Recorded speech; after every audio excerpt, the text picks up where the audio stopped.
What's up, guys? I'm back in the garage. Been doing a lot of stuff, and the last thing I've been doing is filming. And well, I have filmed random stuff, but I've collaborated it and put it in a film, a little edit, whatever you want to call it, on YouTube. Long story short, tonight I got this center pin that I need to make out of this bolt. So I need to make this little guy look like this little guy. Let's see if that works. There you go. It's pretty simple. You cut down the bolts and you grind down the bolt head. So, or nut, head, bolt. There you go. Let's do this. Done. You're going to take this bolt right here, stick it up into the chuck, tighten the chuck down just enough. Pretty simple procedure. Put the chuck back where it goes. Go ahead and grab your fancy dancy grinder. Now, you're going to want to check periodically to make sure you haven't ground it too much. If you can, or if you need to, make your own hole. This is the hole it needs to fit into. It ain't going to fit.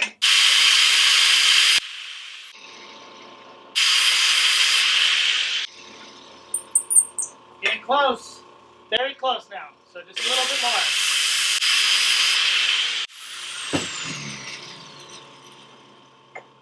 See? Doesn't take much. Just a little bit at a time. And now I've got the hole for the centering pin to line up on. Boom. Good to go. On to the next step. So yeah, that process is great. I don't have a lathe. If you did have a lathe, you could totally make the perfect part, honestly, out of a piece of solid and make it 100% the right length. And this would be perfectly flat like this little pin guy is, but I don't have that. This is going to work for what I need it for. The pins that typically come with any leaf springs, these are from Deaver direct.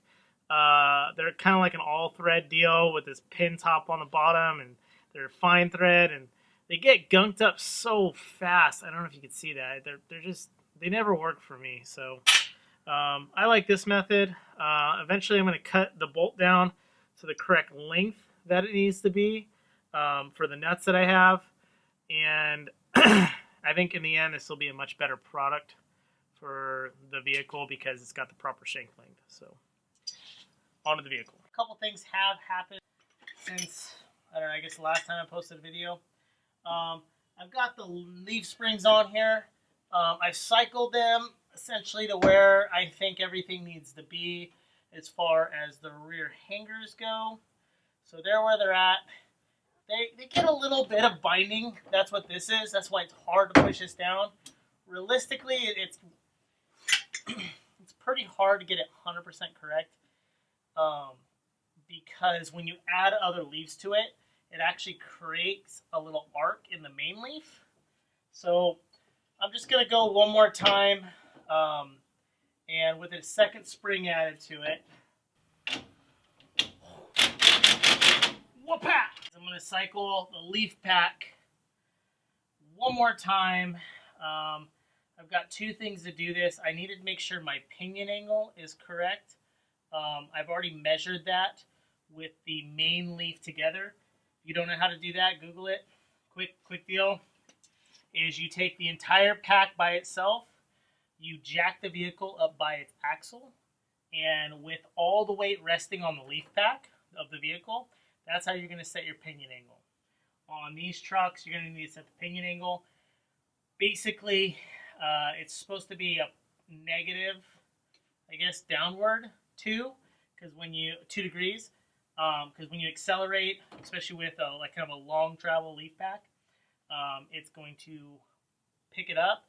And realistically, like driving down the freeway, you want your pinion angle to be at 0 degrees. So that's how you do that. Again, Google it if you have no idea what's going on. I just, like I said, wanted to take the leaf pack back one more time. I'm going to set it up where it's supposed to be as far as I'm going to weld the brackets on, which are these to the axle. First going to tack them, and I am lastly going to check and set up the shock. So right here is all my marking for where this is going to align. It lines basically right there.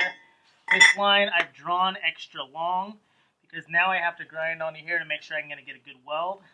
It's all rusty and gross. So I'm going to grind this out, reposition this, mark it where it needs to go.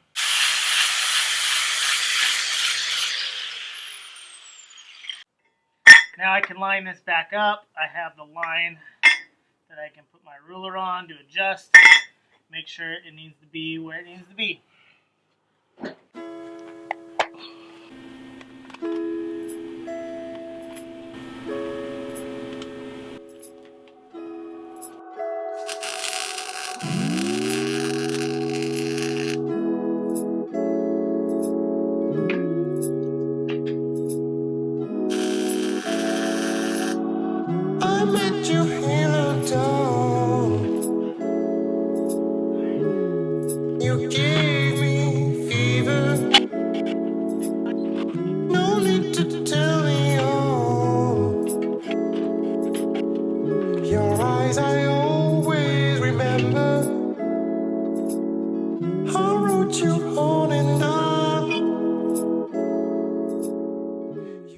What's up? Another night working on Bronco this time. Alright, so I totally screwed up. I forgot to tell you exactly how to mount this lower shock mount. It's kind of the biggest part on the truck with the Bronco kit that I have.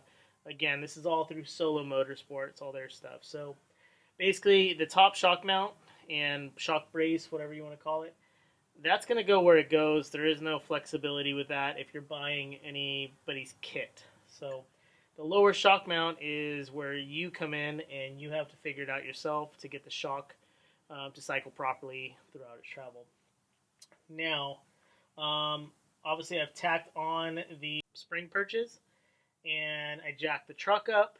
I put it to full bump. I try to correct the pinion angle as best I could because these pieces of wood flex a little bit.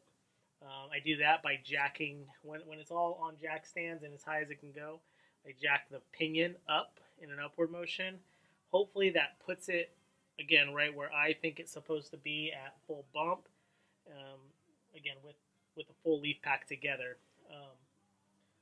So at that point, you take the shock, you compress it all the way up. See this is your shock. You can press it all the way up here, and so it's out of the way. It's all the way bumped. You have this guy mounted with a bolt through it, and you just put it on your axle. Now basically wherever that can go, on this, for me, on this case on the Bronco, I put it out as far as I can outward. That would be out towards the end of the axle, where I thought it would be good. It didn't bind on the shock mounts themselves, and it wasn't hitting the frame rail. That's because the further out anything is, the more leverage it essentially has. As if you were carrying a heavy load here, you can carry heavier, and if you're trying to carry a heavy load out here, it's harder to do because of leverage. So, anyways, I set it up that way. I found out where it needed to go, and now it's time just to weld them all on. I've gone ahead and cleaned up the frame here. I've got my measurements marked of where the shock mount itself needs to go. And now it's just time to tack, and then actually they're already measured, so I just need to weld them up. So that's what we're doing right now. Quick last minute deal. Don't just measure it at bump, call it good. I mean, it kind of works more or less, but I also did cycle it. I put it at droop, at where I thought the truck would be at droop, and just to make sure that the shock doesn't hit anything or bind. Even if you want to get even more detail, you want to articulate it. That's lift up one side of the truck versus the other and let the other side droop out, but I'm pretty confident with how this is going to get set up, so I did not do that. So, little 2 cents on what I'm doing.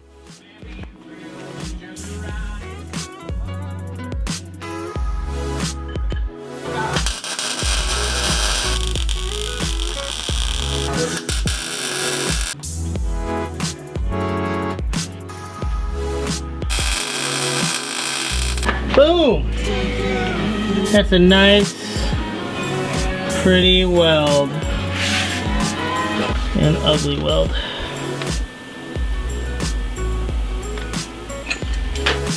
I'm gonna have to grind that one down and re-weld. I totally missed my weld. Ugh. I hate trucks. I always do stuff like that. I just totally missed my weld and I saw it. But once you're welding, you can't stop, and I should have, I don't know, being stupid.